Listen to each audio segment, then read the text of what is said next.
He said his love was just his way of teaching, but nobody beats someone they truly love until they bleed. When he started looking differently at my little sister, I understood the time had come to take justice into my own hands, even if it meant facing the devil head-on.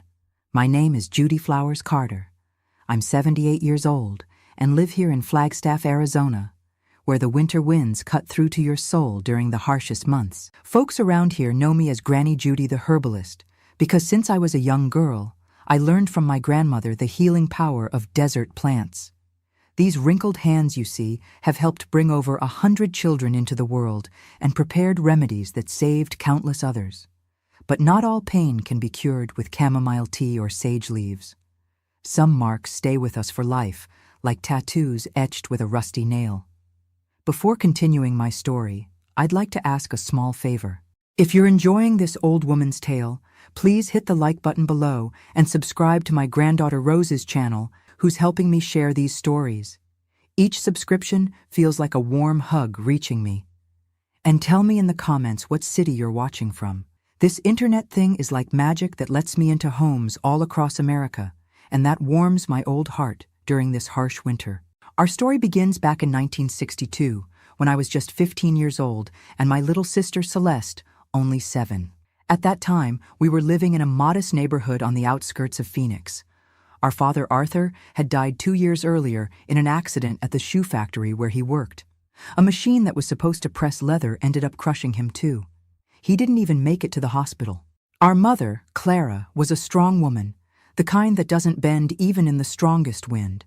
But she wasn't made of steel either. She worked as a housekeeper for a wealthy family downtown, leaving before sunrise and returning when the stars were already hanging in the sky. Life isn't easy for a widow with 2 daughters to raise.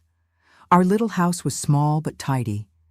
2 bedrooms, a living room that also served as a kitchen, and a bathroom out back. What we lacked in luxury, we made up for in cleanliness. Mom always said, "Poverty is no excuse for slovenliness. A clean house is self-respect." And from an early age, I learned to help.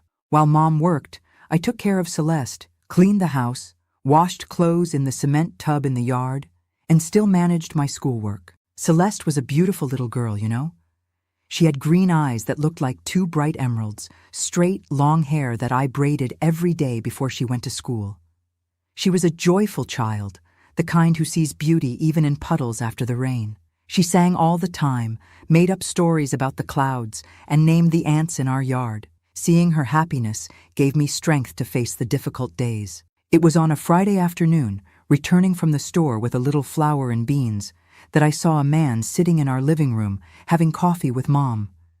Even from a distance, I felt a tightness in my chest. There was something about him that bothered me, without knowing exactly what it was. Maybe it was the way he looked around, as if calculating the value of everything. Or maybe it was his smile, a smile that never reached his eyes. "Judy, this is Mr. Albert," Mom introduced him, with a sparkle in her eyes I hadn't seen since Dad was alive. "He works as a truck driver and rented the back room from Mrs. Nelson." Albert stood up and extended his hand to me. He was a tall, strong man with calloused hands and nails dirty with grease. He must have been about 40, dark hair already thinning, a thick mustache that hid his upper lip. "Pleasure to meet the young lady," he said, looking me up and down in a way that made me want to cover myself more. "Pleasure's mine," I replied out of politeness, but feeling no truth in those words. "Albert has been walking me home from the bus stop these past few weeks," Mom explained, pouring more coffee for him. "There are too many troublemakers out there after dark." At that moment, Celeste came running into the living room, returning from the neighbor's house where she'd gone to play. She stopped at the door when she saw the stranger and hid behind my legs. "And this little princess must be Celeste," Albert said, opening that smile that bothered me so much. "Your mother talks about you a lot." Celeste didn't answer, just clutched my skirt tighter between her little fingers. She'd always been shy around strangers. "Don't be rude, sweetheart," Mom gently scolded. "Say good afternoon to Mr. Albert." "Good afternoon," she mumbled, without coming out from behind me. After that day, Albert started appearing more and more at our house. He brought small gifts for Mom, a jar of honey, a cheap scarf, flowers picked along the way. Soon, the two were dating. "He's a good man, Judy," Mom told me one night as we washed the dinner dishes. "Works hard, respects us. After your father passed, I never thought I'd find someone like him. I wanted to share in her happiness, but something inside me kept setting off an alarm whenever Albert was around. It was like that instinct that makes a hen gather her chicks under her wings when a hawk flies overhead." "Are you sure you know him well enough?" I asked, trying to sound concerned, not critical. "Oh, girl, you've always been too suspicious. Just like your father," she sighed. "Albert has already proven he's a decent man. He's even helping with the house bills." 3 months after that first visit, Albert moved into our house. Mom was radiant, as if she'd won the lottery. I tried to convince myself I was wrong about him, that it was just the jealousy of a daughter who didn't want to share her mother with anyone. In the early days, everything seemed fine. Albert would leave early on his truck trips, sometimes staying away for days, transporting cargo to Denver or Salt Lake City. When he returned, he'd bring a little something, a colorful ribbon for Celeste, a chocolate bar for me. He helped with the household expenses, fixed the leaking roof, reinforced the yard fence. I even started to think that maybe my fears were foolish. But soon things began to change, like those dark clouds slowly gathering on the horizon before a storm. The first time I saw his true side was when he arrived from a trip late at night. He smelled of whiskey, his walk unsteady. Mom was already asleep, exhausted after a full day scrubbing floors at her employer's house. "Where's my dinner, girl?" he asked, throwing his backpack on the kitchen floor. "It's past 11, Mr. Albert," I answered, trying to be respectful. "We saved your food in the refrigerator. You just need to heat it up." He slammed his hand on the table, making the ashtray jump. "I didn't ask what time it is. I asked where's my dinner. A man who works all day deserves hot food on the table, not leftovers saved as if he were a dog." The noise woke Celeste, who appeared at the kitchen door rubbing her sleepy eyes. "What's wrong, Judy?" she asked, her voice scared. "Nothing, honey. Go back to bed and I'll come tuck you in," I said quickly, wanting to get her out of there. Albert looked at my sister in a way that froze my spine. It wasn't the look of a stepfather to a stepdaughter. It was something different, something that made my stomach turn. "The princess woke up," he said, suddenly softening his voice. "Come here. Come give your stepdad a hug. He brought a present for you." Celeste hesitated, looking at me as if asking permission. Before I could say anything, Mom appeared, also awakened by the shouting. "What's going on here?" she asked, tying her robe. "Nothing, Clara." Albert completely changed his tone, like turning a page. "I just missed my family. Sorry if I made noise." I saw in my mother's eyes that she believed him. I wanted to scream that it was a lie, that he had just yelled at me, that he had looked at Celeste in a way he shouldn't have. But the words got stuck in my throat. Mom seemed so happy with him, so much less tired since he had arrived. What I didn't know that night was that this was just the beginning. That this man my mother had brought into our home would turn into the worst nightmare a family could face. That his arrival would mark not only the end of our peace, but the beginning of a time of darkness that would demand more strength and courage than I thought I had. In the weeks that followed, Albert showed more and more of his true face, but only when he was alone with us. In front of Mom, he was always the attentive man, the dedicated partner. As soon as she turned her back to go to work, the mask would fall. It started with small humiliations. He complained about the food I made, said the house wasn't clean enough, that I wasn't taking proper care of Celeste. Then came the absurd orders. He wanted me to wake up at 5 in the morning to prepare his coffee, even when he didn't need to leave early. He demanded that his clothes be ironed in a specific way, that dinner be ready exactly when he wanted it. "In this house, I'm in charge now," he'd say, pounding his chest. "A man is the head of the household, and a woman needs to know her place." And with each passing day, I noticed how his gaze toward Celeste was changing, how he created excuses to be near her, to touch her, how he insisted on bathing her, saying it was a father's responsibility. Every time he approached her, I felt my blood boil, but I also felt fear. Fear of what he might do to me if I confronted him directly. And worse, fear of what he might do to Celeste if I wasn't around to protect her. It was on a Thursday, 3 months after he moved in, that the storm finally broke with full force. Mom had gone to work as usual. I was finishing washing clothes in the tub in the yard, and Celeste was playing with her rag dolls in the bedroom. I heard a noise and rushed inside. What I saw that day was burned into my memory like a hot iron brand. Albert was in Celeste's room, leaning over her, his huge hand covering her little mouth, the other hand. My God, I can't even repeat what I saw. My little sister crying silently, her eyes wide with terror. I didn't think twice. I grabbed the first object I saw, a ceramic jar that was in the hallway, and hit him with all my strength on his back. "Get away from her!" I shouted, with a voice that didn't even sound like mine. He turned, surprised by the attack, then furious like a bull seeing a red cloth. "What do you think you're doing, you crazy girl?" he growled, advancing toward me. I pulled Celeste behind me, protecting her with my body. "If you touch her again, I'll kill you in your sleep," I threatened, feeling every word as absolute truth. He laughed that disgusting way. "And who's going to believe you? Your mother thinks I'm the best thing that ever happened to you all. It'll be your word against mine, and guess who she'll believe?" At that moment, I saw that he was right.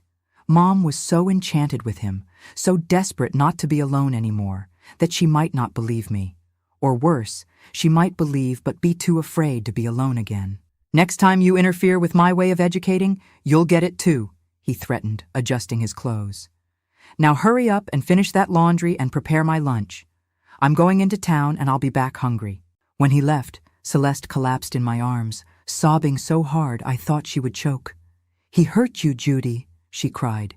"He said he would hurt you and Mommy if I told." I hugged her with all my strength, feeling my heart break into 1,000 pieces. "Since when, my love?" I asked, fearing the answer. "Since when has he been doing this to you?" "A long time," she whispered, her voice as small as she was. "Always when you go to get water, or when you're washing clothes outside." The hatred I felt at that moment was greater than anything I had ever experienced in my life. A hatred that burned inside, that made me want to grab the sharpest knife in the kitchen and wait for him to return. But I couldn't afford the luxury of blind rage. I had to be smart. I had to protect my little sister. And at that moment, I swore to myself that that monster would pay for what he had done, even if it was the last thing I did in my life. From that day on, I never left Celeste alone. I took her with me everywhere, even to the bathroom. We slept together, in each other's arms, me always watching the door. Albert realized what I was doing and became more irritated, more aggressive each day. The humiliations turned into pushes. The pushes turned into slaps. The slaps turned into punches. But always in places that clothing covered, never on the face where Mom could see. He knew exactly what he was doing. It was calculated, it was cold. A predator who carefully chose his moments, his victims, his territory. And now, that territory was our home, the place that should have been our refuge. Mom began to notice the change in Celeste. How she had stopped singing, how she was startled by any noise, how she cried at night hugging her rag doll. "What's wrong with that girl, Judy?" she would ask, concerned. "It's like she's seen a ghost," and she had indeed. The worst ghost possible, a flesh and blood monster who used my mother's trust and love as the perfect disguise for his evil. I knew I needed to tell her, but I was afraid of his reaction. Albert had made it very clear several times what would happen if I made up lies about him. "Your mother and your sister will pay the price," he threatened on days when he came back drunk from his trips. "Think I don't know how to break a neck to make it look like an accident?" Those words chilled me to the bone. I knew it wasn't a bluff. There was something in his eyes, a coldness when he said these things, that told me he had done evil before. Perhaps even worse things than I could imagine. So we lived, on a knife's edge, for almost a year of constant fear, of always looking over my shoulder, of sleeping with one eye open. A year watching my little sister wither like a flower without water, losing her childhood day by day. A year blaming myself for not being able to do more, for not finding a way out. Until the day came when everything changed, the day I realized it wasn't just Celeste and me against the world, that there were good people out there, people who could help us if I had enough courage to look for them. And it was this discovery that began to draw the path to our liberation. But I just want you to know that, even in the darkest moments, when it seems there's no way out, There's always a light, no matter how small. Sometimes that light comes from where we least expect it, and sometimes that light is ourselves, gathering courage we didn't even know we had. The second winter with Albert in our house was the coldest I remember, not because of the harsh wind that cut across the land, but because of the ice that had settled inside me. I wasn't the same Judy anymore. Each morning I woke up was a new battle. Each night I lay down was one more day I had managed to keep my little sister safe, even though it cost me the purple marks I hid beneath my long sleeves. During those months, I learned to sleep with one ear alert like a cat by the roadside.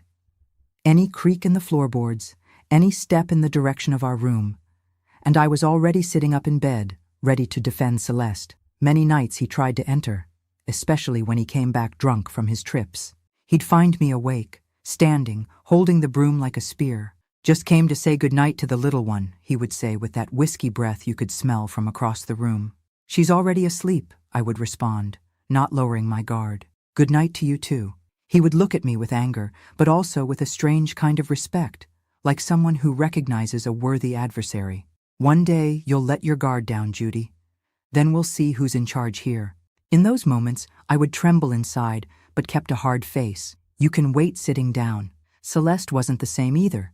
That cheerful girl who sang all day had disappeared, leaving in her place a frightened child who spoke softly, who cowered when any man came near. At school, the teacher called Mom in to talk, concerned because Celeste no longer played with the other children at recess, just sat alone in a corner, always drawing the same thing, a black house with a sad girl inside. "It's because of her age," my mother explained, blind to what was right in front of her eyes. "Girls get like that when they're growing up, quieter." But Celeste was only 8 years old. What kind of growth was this that extinguished the light in a child's eyes overnight? That stole her laughter, her playful ways? Each time Mom said these things, I felt a revolt that almost couldn't fit in my chest. How could she not see? How could she not realize that this man who slept in her bed was destroying her own daughter? But soon I understood that sometimes people choose not to see. It's easier to believe the beautiful lie than the ugly truth. And Mom had already suffered so much, had worked so hard to raise us alone, that she clung with all her might to that chance of having someone to share the burden, even if that someone was a demon disguised as a person. One afternoon when I was alone with Celeste helping her with homework at the kitchen table, I found the courage to ask, "Little one, does he still try to hurt you when I'm not around?" She lowered her head. The pencil stopped in the middle of a letter. She didn't answer with words, but the trembling of her little body told me everything. "You can tell me, Cel," I insisted with the softest voice I could manage. "I won't let him do anything to you." "He said it's our secret," she finally said, so quietly that I had to lean in to hear. "He said if I tell anyone, he'll send Mommy away like Daddy went away. He said he'll take me far away where you'll never find me." The blood boiled in my veins like hot coffee. "He's the one who's going to go away," I promised, holding her little hands between mine. "One day, he's the one who's going to disappear from our lives, and we'll be able to be happy again." "But Mommy likes him," Celeste replied, with a sadness no child should carry. "She'll be sad if he goes away." I was left speechless. How to explain to an 8-year-old girl that sometimes a mother's love isn't enough to protect, that sometimes the adults who should care are the ones who hurt the most? She was already confused enough, frightened enough. Her world had already been turned upside down. "Mommy would be even sadder if she knew someone was hurting you," I finally said. "She loves you more than anything in this life." That night, lying in bed next to Celeste, I made a decision. I couldn't wait any longer, couldn't let this continue. I had to tell Mom, even if she didn't believe me, even if she got angry with me. My little sister couldn't take much more of that suffering. I saw her withering a little each day, like a plant without sun. The next morning, when Albert left for another truck trip, thank God he was gone for 3-4 days in a row, I found Mom alone in the kitchen, preparing coffee before leaving for work. "Mom, I need to tell you something very serious," I began, feeling my heart beating so hard it seemed it would tear my chest. "Talk quickly, girl. I'm already late," she replied, without taking her eyes off the lunchbox she was preparing. "It's about Albert. He's doing wrong things to Celeste." She stopped what she was doing and looked at me for the first time. What kind of wrong things? I took a deep breath and told her everything. Everything I had seen, everything I suspected, everything Celeste had told me bit by bit. As I spoke, I saw my mother's face change. First disbelief, then shock. Finally a mixture of pain and fear that broke my heart. "Are you sure about this, Judy?" she asked when I finished, her voice trembling.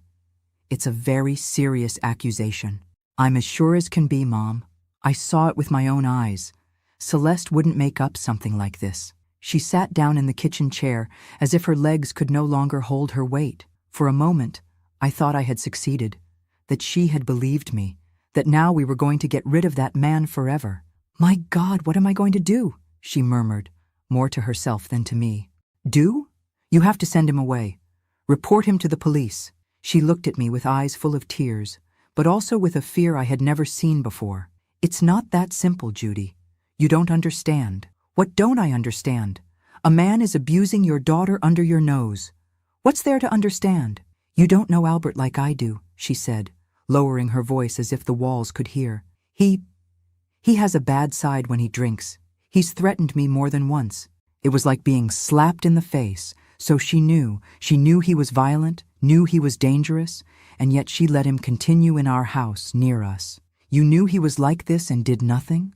"I thought it was just with me," she confessed, her face red with shame. "That you were safe.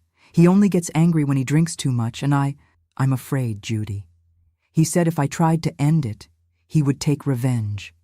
That he knows dangerous people out there on the roads." At that moment, I felt a mixture of anger and pity for my mother. Anger because she had closed her eyes to the danger, pity because she too was a victim, also trapped in that web that Albert had woven around us. "And now? Are you going to let him continue doing this to Celeste?" She lowered her head, hiding her face in her hands. I'll talk to him. Ask him to stop." "Ask? Ask?" I almost shouted, incredulous. "He won't stop because you asked. People like that don't stop." "Lower your voice," she whispered, looking scared at the door as if he might enter at any moment, even though he was miles away at that moment. "I'll resolve this, okay? Just give me time to think." I left that conversation feeling as if I had swallowed a stone. It hadn't been what I expected. Deep down, I believed that as soon as Mom knew, she would transform into that lioness that every mother has inside her, that she would expel Albert from our lives with tooth and nail. But fear had overcome the protective instinct. Fear and perhaps that strange dependence he had created in her. In the days that followed, I observed my mother closely. She was different, quieter, more nervous, always looking at the clock, counting the hours until Albert returned from his trip. She tried to stay closer to Celeste, came up with the idea of taking her to work one day, told her employer the babysitter hadn't shown up. But these were small, temporary measures. It wasn't the solution we needed. When Albert returned, 3 days later, I realized that Mom had spoken to him. Not because he had changed his behavior. On the contrary, he seemed more irritated, more aggressive. But because he looked at me differently now, with more anger, with more threat in his eyes. That same night, while I was washing the dinner dishes, he approached from behind me in the kitchen, so close I felt his breath on my neck. "Your mother's been talking nonsense," he said quietly, just for me to hear. "Said you've been making up stories about me." I didn't respond, keeping my eyes fixed on the plates I was scrubbing. "You know what happens to girls who make up stories, Judy? Girls like that end up disappearing. They go for a walk and never come back." I felt an icy chill run up my spine, but I didn't show fear. I turned to him, facing those small, wicked eyes. "I'm just fulfilling my obligation as the older sister," I replied with a calmness I didn't feel. "Protecting those who can't protect themselves." He gave that ugly laugh, mocking. "Your mother has already chosen her side, chose to believe me. You know why? Because without me, the 3 of you go back to misery. I'm the one who pays the bills here. I'm the one who puts food on the table. She knows that." I wanted to say I'd rather have the honest poverty of before than live with him, but I bit my tongue. There was no point in provoking him. I needed to be smarter than him. So you'd better stay in your place, he continued, pointing his finger in my face. Forget these stories you made up and stop putting bugs in your mother's head. Otherwise, it won't be just you who suffers. When he left the kitchen, my legs were shaking so much I had to hold on to the sink to keep from falling. It wasn't just an empty threat. I was sure he would do exactly what he was promising. People like that don't bluff. That night, lying with Celeste, who had finally managed to fall asleep after another day of frightened looks and silence, I understood that I couldn't count on Mom to get us out of this situation. Her fear was greater than her courage, and I couldn't blame her completely. I knew Albert was capable of terrible things, that his threats weren't just words, but I also knew we couldn't continue living like this, that sooner or later he would get what he wanted. He would catch Celeste at a moment when I wasn't around, would hurt her in a way that not all the love in the world could fix afterward. Or worse, he could do something to me, remove from his path the only obstacle between him and my little sister. It was that night, listening to Celeste's soft breathing beside me, that I decided, if Mom couldn't protect us, I would have to find a way myself. I would have to seek help outside the house, even if it meant exposing our shame, our fear, our situation to strangers. Because sometimes salvation comes from where we least expect it, and I was willing to knock on any door that might offer us a way out of that hell. The problem was that back then, these things were even more hidden than they are today. Nobody talked openly about abuse, about violence inside the home. It was as if a wall of silence protected the monsters, allowing them to continue their evil far from society's eyes. And we, the victims, carried alone the guilt and shame that, in fact, should have been theirs alone. But I was determined to break that silence, whatever the cost, because the price of continuing silent was too high. It was my sister's childhood, her safety, her future, and that was priceless. In the days that followed, I began to observe more attentively the people around me, looking for someone who could help us, someone who had enough authority to confront Albert, to protect us from his threats. Someone I could trust with our story that was so painful, so shameful. And it was thus, in this silent search for a lifeline, that I began to notice our neighbor from the house on the corner. Mr. James was a quiet, serious man who rarely conversed with the other residents of the neighborhood. He lived alone, always in a well-pressed uniform when he left for work. I only discovered later that he was a police officer. The first time I really talked to him was when I met him at the neighborhood store, buying groceries. I was in the checkout line, with Celeste holding my hand as always. He was in front of us, paying for a bag of coffee and bread. "Good morning, Mr. James," I greeted, gathering all the courage I had. "You're our neighbor, right? From the yellow house on the corner." He looked at me with those dark, serious eyes, nodding slightly. "That's right. And you're Mrs. Clara's daughter, if I'm not mistaken." "That's right. I'm Judy, and this is my sister, Celeste." He looked at Celeste with a different look than what I was used to seeing in men. There was no malice there, only kindness. "Pleased to officially meet you," he said, with a slight smile. "I always see you walking to school." When he turned to leave, I found the courage and said, "Mr. James, you work with the police, don't you?" He stopped, looking at me with more attention now. "I do." "Why?" "No reason," I replied quickly, feeling my face burn. "Just curious." He studied me for a moment, as if he could see through me, as if he sensed there was something more behind that seemingly innocent question. Then he nodded again. "If you need anything, just knock at my house. I'm always around when I'm not on duty." Those simple words lit a small flame of hope inside me. A police officer. Someone who could do something against Albert. Someone who had the duty to protect people like me and Celeste. Someone who, perhaps, would believe our story. But the courage I felt at that moment was soon suffocated by fear when we returned home and found Albert there earlier than we expected. He had returned surprisingly from his trip, cancelled at the last minute according to him. But the expression on his face when he saw us enter told me there was something more. "Where were you?" he asked, his voice controlled but his eyes sparking with anger. "At the store," I answered, showing the bag with the beans and sugar that Mom had asked us to buy. "Mrs. Clara asked us to go before she got home from work." He looked at Celeste, then at me, then at Celeste again. I saw you talking to that man from the corner.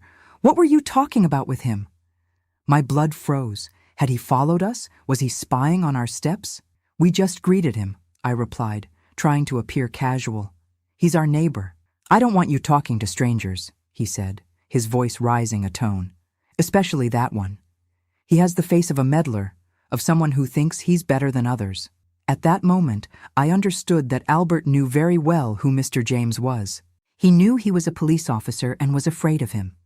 And that gave me even more certainty that I was on the right track, that Mr. James could be our salvation. But it also showed me that I needed to be more careful, that Albert had his eye on us, watching every step, that the danger was even greater than I imagined. That night, when everyone was already asleep, I took out from under the mattress an old notebook where I had started to write down everything. Dates, times, what Albert did, what he said, the marks he left on me when I confronted him, the places where he touched Celeste when he thought no one was watching. It was my diary of evidence, my only weapon against him. "One day," I whispered to myself as I wrote by the weak light of a candle, "one day we'll be free again, and you'll pay for every tear you made my little sister shed."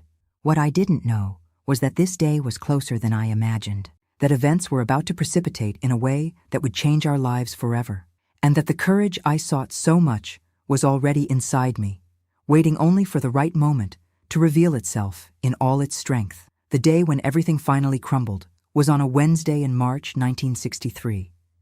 I remember it as if it were yesterday.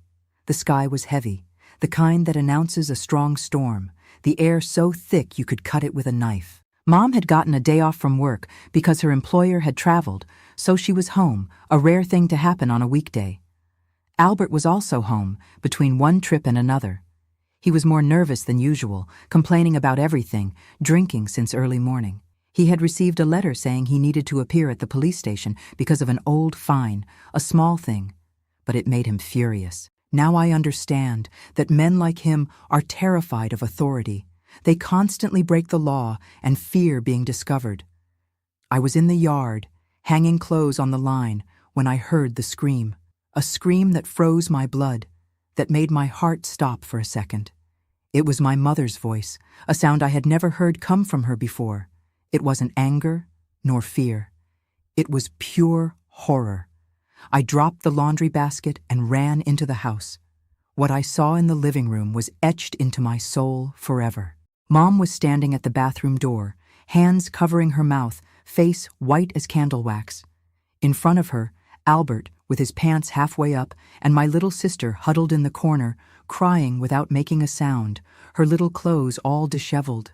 "What are you doing with my daughter?" Mom asked in a voice that didn't sound like her, thin, trembling. Albert adjusted his pants in a quick movement. "What nonsense is this, Clara? I was just helping the girl take a bath." "Celeste has known how to bathe herself since she was 5, Mom replied, taking a step forward. "She never needed help." I saw something pass over Albert's face, a flash of fear, perhaps, quickly replaced by that mask of anger we knew so well.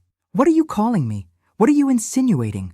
That's when I noticed that Celeste had run behind me, grabbing my legs, trembling like a leaf in the wind. That was the confirmation Mom needed, if she still had any doubt. "You monster!" she whispered, advancing another step. "Judy warned me. She told me. But I didn't want to believe it. How could I have been so blind?" What happened next was so fast, I barely had time to react. Albert charged at Mom like an enraged bull, grabbing her by the hair. "Who do you think you are to talk to me like that? Who do you think puts food on the table in this house? Who pays the bills? Let me go!" she screamed, trying to break free. "We'll see if you'll keep that sharp tongue after I'm done with you," he growled, dragging her toward the bedroom. I pulled Celeste into our room and locked the door. "Stay here," I ordered, my heart pounding in my chest. "Don't come out for anything." "But Mom," she whimpered, grabbing my arm. "I'm going to help her.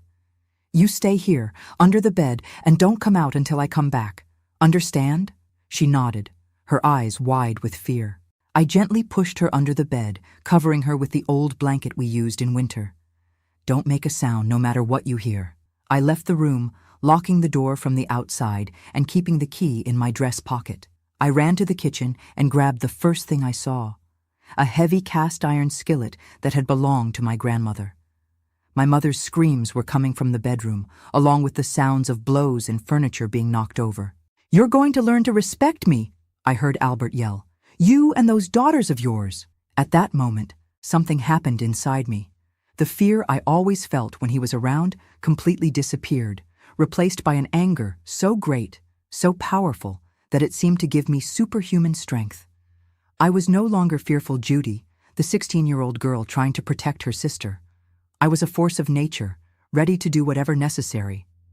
I entered the bedroom like a whirlwind.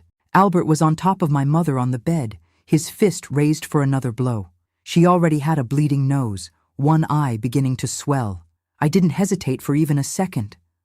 I raised the skillet and hit him with all my strength on his back. He roared in pain and turned around, his eyes injected with fury. "You little witch, I'll end you." Before he could advance on me, Mom rose staggering and grabbed the lamp from the bedside table, hitting him on the head. The glass broke, making a cut that immediately began to bleed. "Run!" she shouted to me. "Take Celeste and run!" But I couldn't move. I was paralyzed, watching Albert get up, touching his injured head, looking at the blood on his fingers. The expression on his face was pure hatred. He was no longer the man who controlled himself, who calculated his evil. He was a wounded animal, too dangerous. "You'll pay for this," he growled, picking up the belt that was thrown on the chair. "I'm going to teach you a lesson you'll never forget." That's when the front door burst open with a crash. My heart almost jumped out of my mouth when I saw who was there. Mr. James, our neighbor, the police officer. He was in full uniform, his hand on his gun holster. "What's going on here?" he asked, with a commanding voice, looking from my bloody mother to Albert with the belt in his hand, and then to me, still holding the skillet like a weapon. "None of your business," Albert replied, trying to regain his composure. "Family problem. You can go away." "I heard screams," Mr. James continued, entering the house more, his hand still near his gun. "Are you all right, Mrs. Clara?" My mother took a step forward, her injured face but a new determination in her gaze. "No, Mr. James, I'm not. This man, he hit me, and he did something worse. To my little girl." The word "worse" hung in the air like a dark cloud. I saw Mr. James's expression harden, his eyes narrow. "That's a lie!" Albert shouted, taking a threatening step toward my mother. "She attacked me first. Look what she did to my head." That's when I found my voice again. "It's not a lie, Mr. James," I said, my voice firmer than I expected. "He's been doing this for months, hitting us and touching my sister in wrong ways. I have everything written down. Dates, times, what he did. It's all in my notebook." Albert looked at me with so much hatred I thought he might jump at my throat right there. "You lying little devil!" "Stay where you are," ordered Mr. James, now with his hand firmly on his gun. He turned to me. "Where is your sister now?" "Locked in the bedroom. She's safe." "Good," he said, turning back to Albert. "Sir, you'll have to come with me to the station. We have some questions to ask." "I'm not going anywhere," Albert replied, taking a step back. "I didn't do anything wrong." "It's all made up by these two. That's what we'll find out at the station," Mr. James said, his voice calm but firm. "You can come willingly or unwillingly. The choice is yours." I saw in Albert's eyes that he was calculating his chances, thinking if he could win a fight against Mr. James, if he could escape, if there was a way out of this situation. But I also saw the exact moment when he realized he was cornered. "I'm calling a lawyer," he finally said, throwing the belt on the floor. "You'll see. I'll sue everyone for defamation." While Mr. James was handcuffing Albert, I went to open the door for Celeste. She was exactly where I'd left her, huddled under the bed, hugging her rag doll. "It's over, little one," I said, extending my arms to her. "He's not going to hurt you anymore. Never again." She came out slowly, looking at me with those eyes that had seen things no child should see. "Is it really true, Judy? He won't come back?" "It's true. Mr. James, our neighbor, is a police officer. He's taking him to jail right now." We hugged tightly, me finally feeling the tears come, after months of holding back crying to be strong for her. They were tears of relief, of exhaustion, of a pain that was finally finding a way out. When we returned to the living room, Mr. James had already taken Albert away. Mom was sitting on the sofa, her face in her hands, sobbing like a child. I sat beside her, still with Celeste in my arms. "Forgive me," she cried, looking at us both with a desperation that broke my heart. "I should have believed you from the beginning, Judy. I should have seen what was happening. I should have protected you." "You're a victim of his too," I replied, holding her trembling hand. "He deceived you, like he deceived everyone. Men like that are experts at deceiving." She shook her head, inconsolable. "A mother should know, should feel when something is wrong. But I was so tired, so alone. I thought he was the answer to our difficulties." "It's over now," I said, hugging her and Celeste together. "We'll start over, just the three of us." That night, we all slept in the same bed, holding each other like when we were little and Dad was still alive. But I knew the nightmare wasn't completely over yet. There would be statements to give, difficult questions to answer, wounds to heal. My diary ended up being an important piece in the investigations. When the police searched Albert's things, they discovered he had been arrested before in another town for assault. He had a criminal record that he hid from everyone. It wasn't his first time hurting a family that trusted him. Mr. James became a guardian angel for us. He accompanied us to the police station, explained the process, especially protected Celeste from the most invasive questions. It was his idea to present my diary as evidence. "Your word against his might not be enough," he explained. "But with this detailed record and the physical marks, we have a strong case." The days that followed were the hardest of our lives. The neighbors whispered when we passed, some with pity, others with that silent judgment that hurts more than a slap in the face. "Why did you let it get to this point?"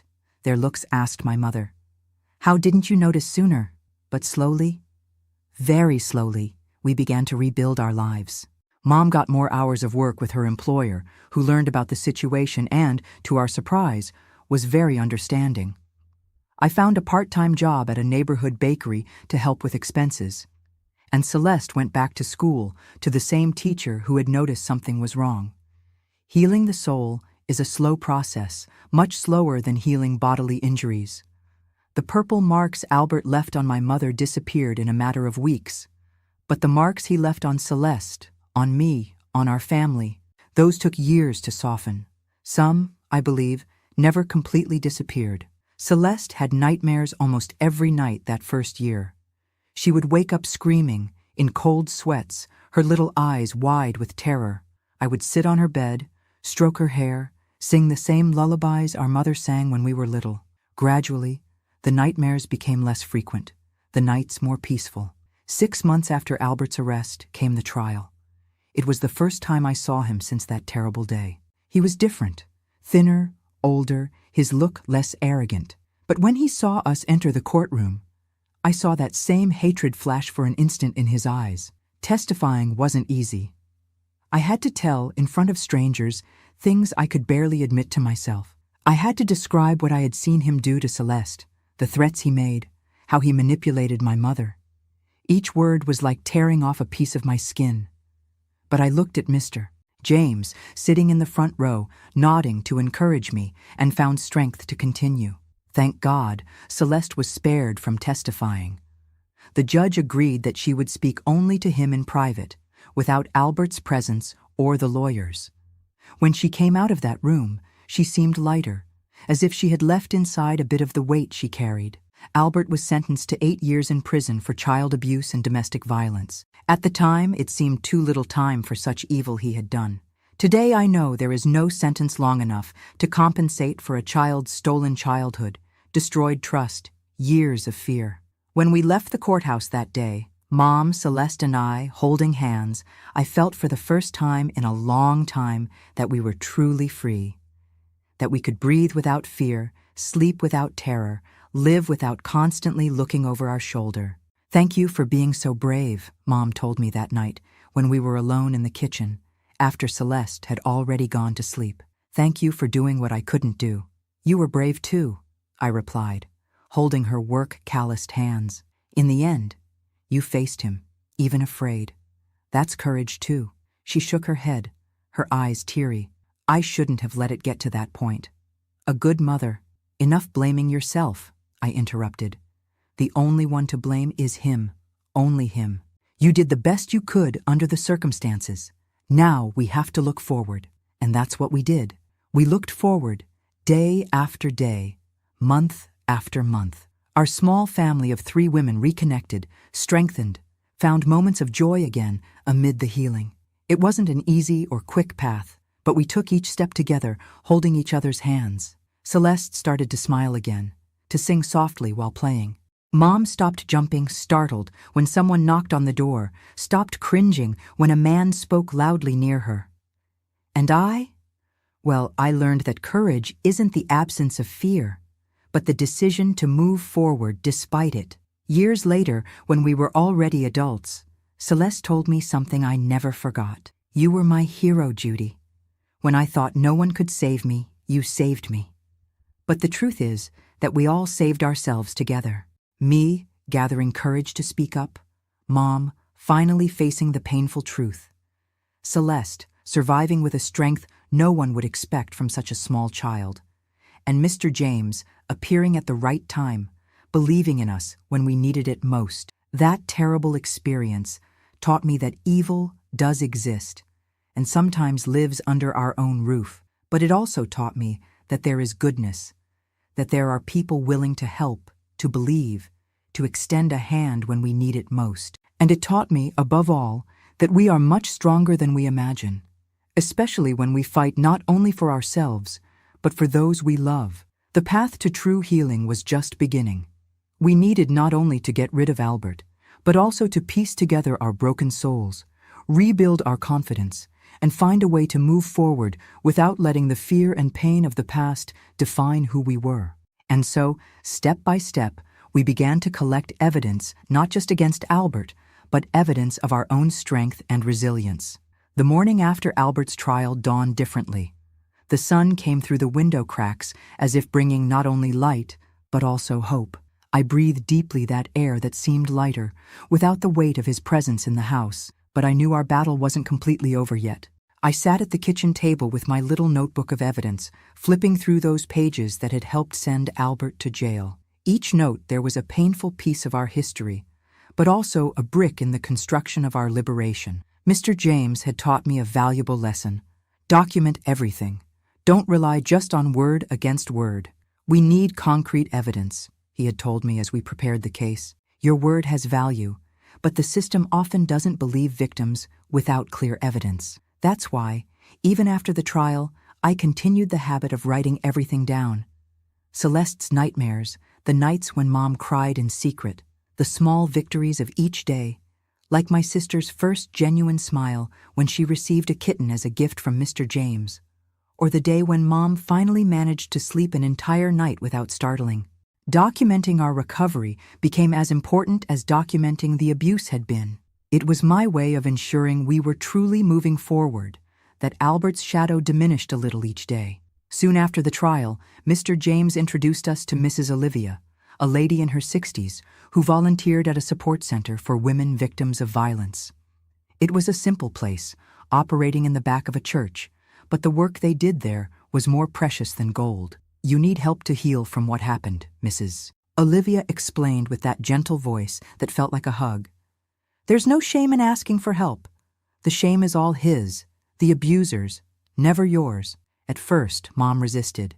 I don't need to keep talking about these things, she would say, her wounded pride still trying to protect her from the pain. What's past is past. But Mrs. Olivia was patient, like someone who had seen many women in that same situation. What isn't spoken about doesn't heal, Mrs. Clara. It stays stored inside us, like a thorn buried in the flesh, infecting everything around it. Gradually, Mom gave in. She started attending the meetings on Wednesday nights, while I stayed home with Celeste. She always returned with red eyes from crying, but also with a different sparkle in them, as if each tear carried away a little bit of the poison Albert had left. For Celeste, Mrs. Olivia recommended a psychologist who treated children victims of abuse. Dr. Martha was a young woman, with round glasses and a gentle smile, who had a special way of getting my baby sister to open up. I don't have to talk, right, Judy? Celeste asked me, frightened before her first appointment. I don't want to remember those things. You don't have to say anything you don't want to, little one, I replied, fixing the ribbon in her hair. Dr. Martha just wants to help you not have so many nightmares. It'll be like playing. And in fact, at first it was more like playing than a consultation. Dr. Martha used dolls, drawings, stories to help Celeste express what she couldn't with words. Gradually, I saw my sister begin to release that heavy burden she carried on her small shoulders. In one of the sessions, when I went to pick her up, Dr. Martha called me to talk privately. "Judy, you should also do therapy," she suggested kindly. "You've been through a lot for a girl your age. You took care of your sister, confronted that man, held things together when your mother couldn't. That leaves marks, too." I shook my head, stubborn. "I'm fine. It wasn't me who suffered what Celeste suffered." She smiled with understanding. "There's a type of trauma that comes from witnessing the suffering of those we love and not being able to prevent it. From carrying responsibilities that shouldn't have been yours. You deserve care too, Judy." Those words struck a chord with me, but at the time, I didn't accept the suggestion. I thought I needed to be strong for everyone, that I didn't have the right to weaken now that we were finally safe. It was Mr. James who ended up convincing me, months later. "You know, Judy," he said one afternoon when he had stopped by the house to bring a cake made by his wife, "true strength isn't never needing help. It's knowing when to ask for it." That same day, I scheduled my first appointment. It was like opening a floodgate I had held back for so long. I talked for hours, cried like I had never allowed myself to cry before. I talked about the guilt I felt for not noticing the signs earlier, for not being able to completely protect my baby sister, about the hatred I still felt for Albert. "Hatred is normal," Dr. Martha assured me. "It's part of the process, but it can't be your fuel forever, or it will end up consuming you from within." And so, little by little, all of us were forging our paths to healing. Different paths, at the pace of each one, but moving in the same direction. Forward, always forward. The judicial process continued even after the initial conviction. Albert appealed the sentence as expected. We had to revisit that nightmare a few more times, reaffirm our testimonies, face the dirty tactics of his lawyer who tried to discredit us. "It's common in cases like this," explained Mr. James. "They try to attack the credibility of the victims, insinuate they made everything up out of revenge or to gain some advantage. It was at the second appeal hearing that we discovered something that changed everything. A woman approached us as we left the courthouse. Brunette, in her early 30s, with a girl of about 10 years old at her side. I recognized in that child's eyes the same fear I had seen so many times in Celeste's eyes. "Are you the family who reported Albert?" she asked, her voice trembling. Mom nodded, wary. "We are. Why?" "My name is Regina," she introduced herself. "Albert was my husband before you. We ran away from him 5 years ago when I realized what he was doing to my daughter." I looked at the girl beside her and felt a tightness in my chest. Another victim. Another child whose dreams had been stolen by that monster. "Why didn't you report him?" I asked, unable to hide my indignation. Regina's eyes filled with tears. "I tried. I went to the police station, but they didn't have enough evidence. Nobody believed me. He was respected in town, had influential friends. It was easier to run away, change our names, start over far away." "How did you know about the trial?" Mom asked. "I saw his photo in the newspaper," Regina explained. "I almost fainted when I recognized him. After all these years, I came because I want to testify. I want him to pay for everything he did, so he doesn't hurt anyone else." When we told Mr. James about Regina, he was excited. "This changes everything," he explained. "A pattern of behavior proves it wasn't an isolated incident. It makes it much harder for his defense to claim you're making it up." With Regina and her daughter's testimony, Albert's appeal was denied. More than that, his sentence was increased to 12 years. When we left the courthouse that day, the air seemed lighter, the future brighter. Regina became a close friend in the years that followed. Our broken families found strength in each other. Our daughters, hers by blood, ours by heart, created a special bond, as only those who have gone through the same kind of pain can create. It was because of Regina's story that I began to realize we weren't alone, that there were many families suffering in silence, many children being hurt by those who should protect them, many women trapped in abusive relationships without knowing how to escape. In 1965, 2 years after Albert's imprisonment, Mrs. Olivia invited me to help at the support center. I had just turned 18, was finishing high school at night, and working during the day at a downtown store. "You have a gift, Judy," she told me. "Women trust you. They feel you truly understand what they're going through." I started as a volunteer on Saturdays, just a few hours. Soon I was there whenever I could, listening to heartbreaking stories, holding trembling hands, teaching what I had learned the hardest way. The importance of documenting everything, of seeking help, of building a support network. Write everything down, I would tell each woman who arrived with marks of aggression. Dates, times, what he said, what he did. Keep it in a safe place. One day this might be your salvation. At the same time, I continued collecting evidence of our own recovery. No longer of Albert's aggressions, but of the small and large signs that we were healing. The day Celeste slept a whole night without nightmares. The first time Mom accepted a colleague's invitation to go out for coffee. The morning when I realized I had gone 24 hours without thinking about Albert. "The best revenge is living well," Mrs. Olivia used to say. And we were determined to live in the best possible way. In 1967, 4 years after Albert had been imprisoned, something happened that I never imagined possible. Mr. James, who had become a great friend of the family, began to show a special interest in my mother. He was no longer just the helpful neighbor or the police officer who helped us. He was a gentleman, in his mid-40s, widowed for many years, who looked at my mother with affection and respect. "Do you think your mother would accept having dinner with me on Saturday?" he asked me one day, seeming more nervous than a boy inviting a girl to dance. "Are you asking my permission to date my mother?" I asked, surprised. He scratched the back of his neck, embarrassed. "I guess I am. I know what you've been through. I know how difficult it was. The last thing I want is to complicate things further or bring back bad memories." I smiled, touched by his consideration. "You're the most different person from Albert that exists in this world. I think Mom would be happy to have dinner with you." The romance between them was slow, respectful, built on a foundation of friendship and mutual trust. Mr. James understood my mother's fears, her hesitations, her moments of withdrawal. He never pressured, never demanded more than she was ready to give. To my surprise, it was Celeste who most supported the relationship from the beginning. "Mr. James makes Mom smile," she told me one night, as we were tidying up the kitchen after dinner.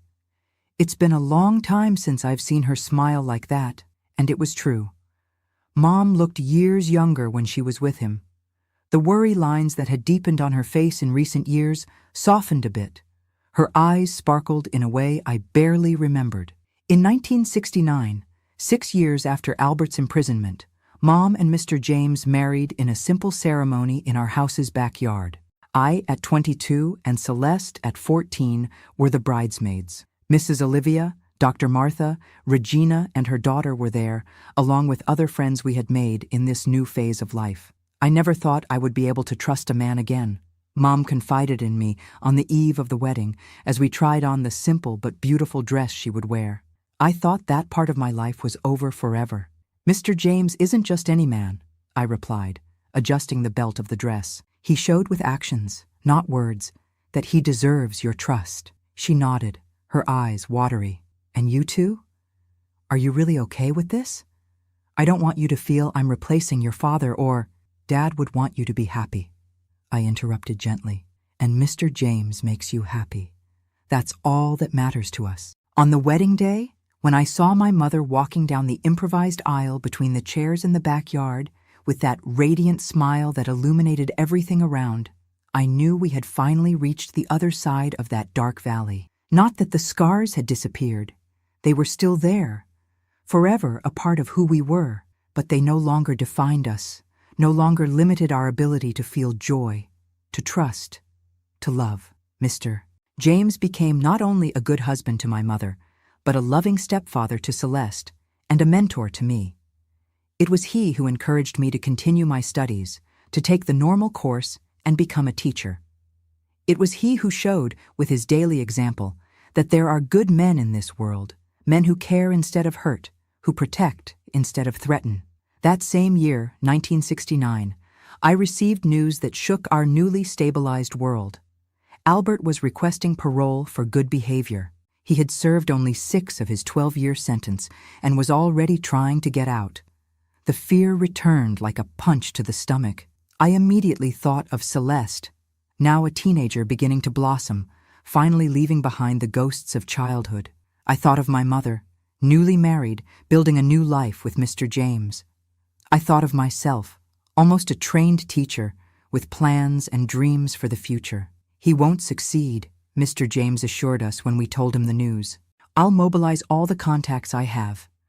This type of criminal rarely truly recovers. Once again, we returned to collecting evidence, now no longer of past abuses, but of the lasting impact they had had on our lives.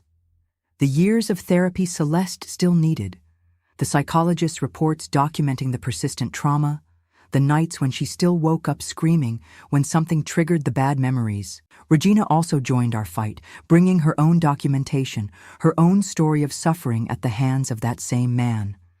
The parole hearing was in September of that year.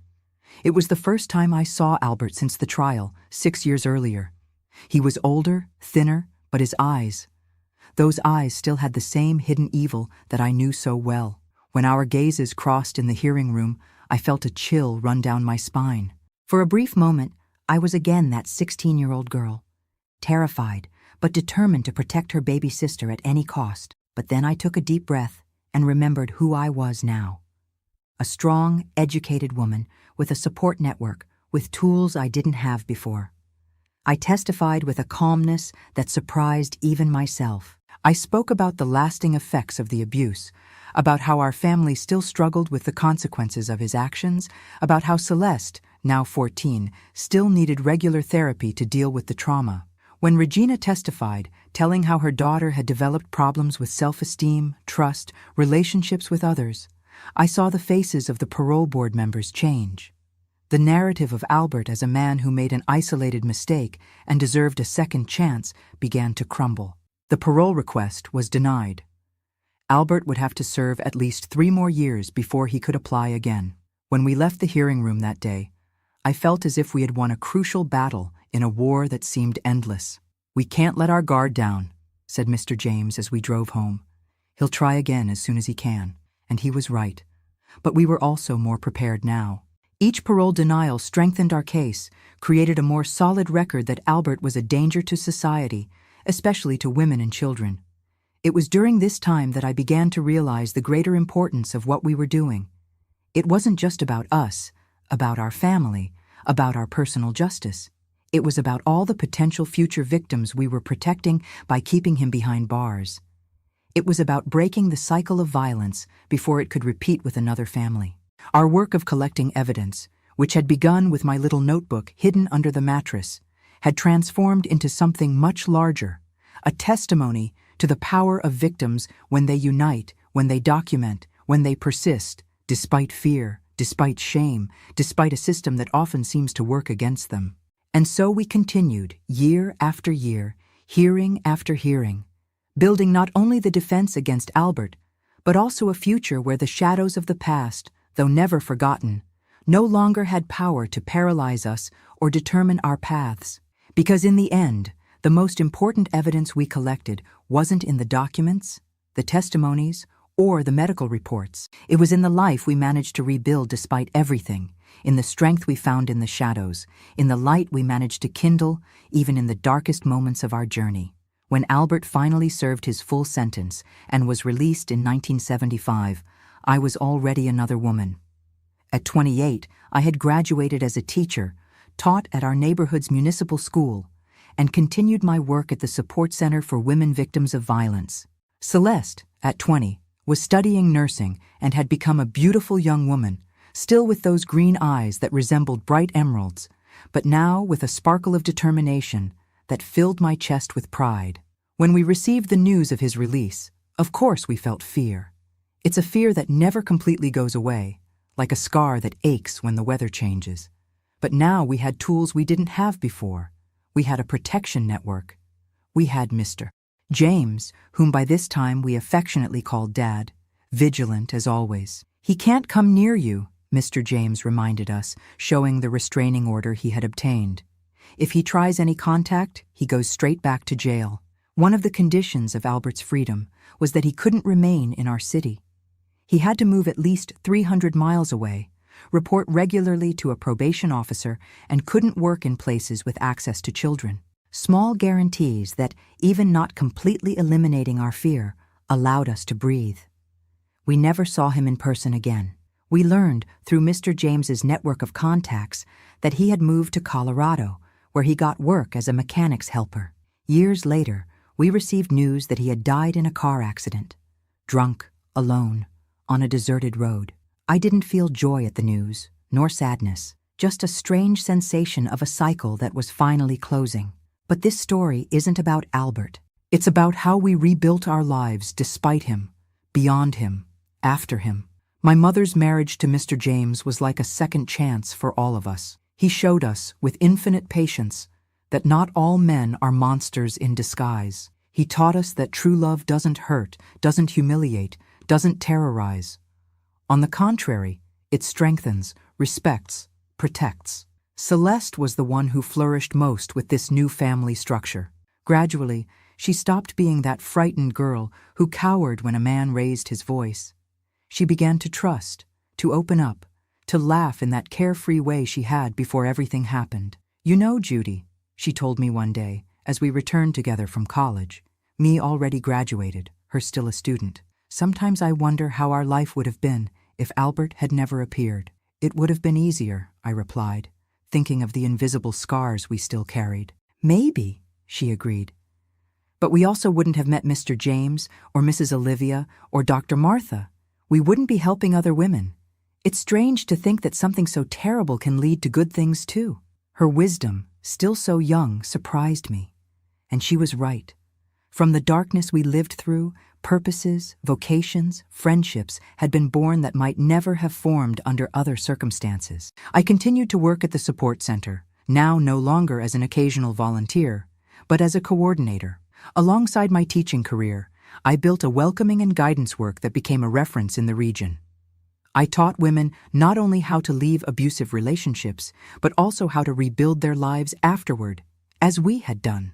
"You have a special gift, Judy," Mrs. Olivia always told me. "When you speak, they really listen, because they know you've been where they are now." Celeste, in turn, specialized in pediatric nursing, working specifically with children victims of abuse. Her own painful experience transformed into a unique sensitivity to detect signs that other professionals often didn't notice. "There are things a child doesn't say with words," she would explain to younger colleagues. "They say it with silence, with their look, with the way they cower when someone raises a hand." Mom and Mr. James grew old together, building a marriage based on mutual respect and companionship. When he retired from the police, they set up a small ranch on the outskirts of the city, where they raised chickens, grew an abundant vegetable garden, and joyfully received the many borrowed grandchildren, the children of the families we helped at the center. In 1980, I met Anthony, a history teacher who was transferred to our school. A gentle, patient man who understood my fears and hesitations without my needing to explain much. Our romance was slow, respectful, built on a solid foundation of friendship and mutual trust. "You deserve to be happy, Judy," Mom told me when I brought Anthony to meet her. "Don't let that man's ghost steal anything more from you." I married at 33, later than was common at that time. I didn't have biological children. A conscious choice, not out of fear, but because I already felt like a mother to so many children who passed through the center. Anthony, with his natural kindness, understood and shared this feeling. "Family is who we care for, who we love," he would say. "They don't have to be of the same blood to be ours." Celeste married 2 years later, to a doctor she met at the hospital where she worked. She had 2 children, a boy and a girl who grew up hearing Aunt Judy tell stories, not the horror stories of our past, but stories of overcoming, of courage, of new beginnings. Over the years, we kept in touch with Regina and her daughter. We saw the girl grow up, become a strong young woman, get married, have her own children.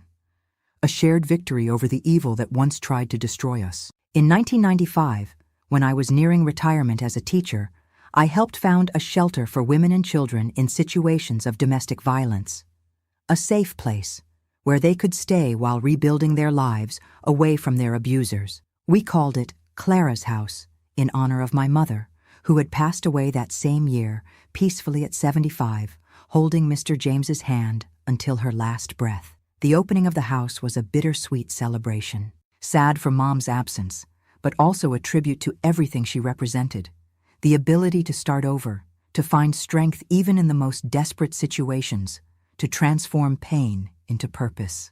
Today at 78, I look back and see that our story, as painful as it was, served a greater purpose. That little notebook where I began to write down Albert's cruelties transformed into hundreds of testimonies, reports, records that helped save other families, other children, other women.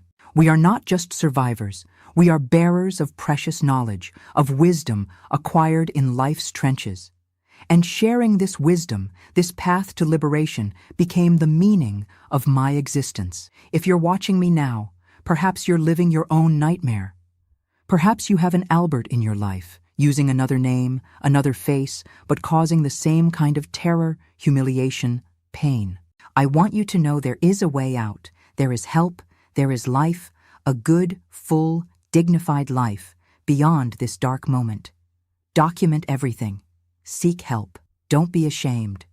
The shame belongs to the one who abuses, never to the one who suffers the abuse. Trust that there are good people in this world willing to extend a hand, as Mr. James extended his to us when we needed it most. If this account touched your heart in any way, please leave your like and subscribe to Tales, who is helping me share these stories. Each subscription is like a hug that reaches me and gives me strength to continue.